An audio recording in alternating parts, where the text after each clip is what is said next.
So normally, you know, an embryo is going to like make a hole and it's just like going to get out that hole, that first hole that it made.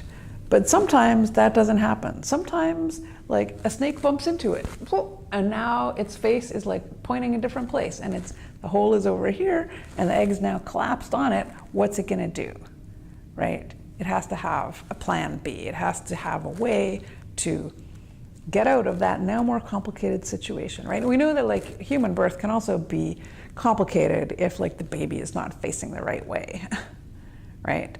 So what is plan B? Plan B for the embryos is make another hole, right? And so, using the enzyme? yeah, so they have extra enzyme, not at the very kind of bleeding edge of just barely able to hatch. You know, there's a short period of time where they don't have extra enzyme yet. But for most of that plastic hatching period, they're like, make a hole. Yeah, I can make another hole. I can make 3 holes, you know. And Maho is looking at animals both like that haven't hatched yet, right? Where she has actually manually taken them out of their egg. And she's looking at animals that have made 1 hole or where she's like interfered with them a bit and now they've made 2 holes and seeing like how much enzyme do they have left. And really, it turns out that the amount of enzyme that it takes to make 1 hole and get out is actually pretty small compared to the total amount of enzyme that they have. So they have some reserve capacity.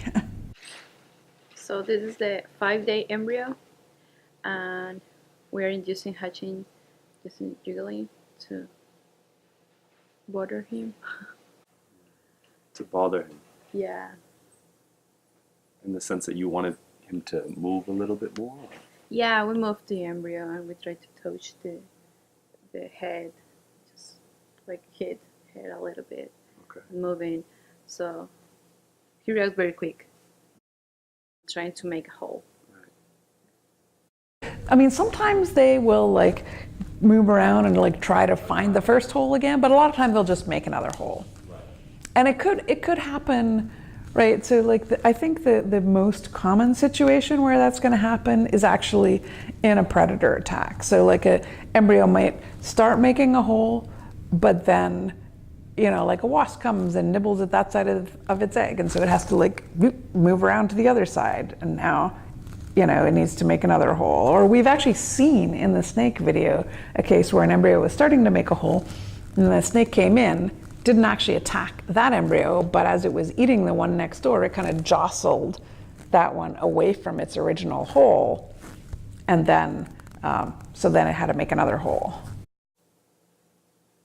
And so there's the liquid, and then I displaced. So you could see the liquid here. This is the rupture one. Right. The second you saw that rupture start to form, you displaced it. Yeah. Okay.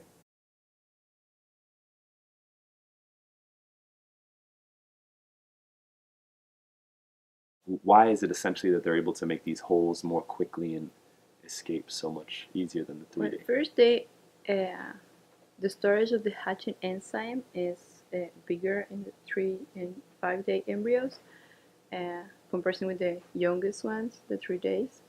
So to see if this is true, we are using a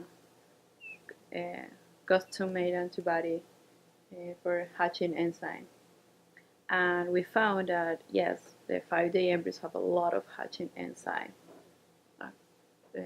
Through node, yeah, from all through node. Mm-hmm. So I'm trying to look in if the hatching glands are innervated. I am trying to figure out how this mechanism works at this level, and how they make a decision and then create this output that is hatching.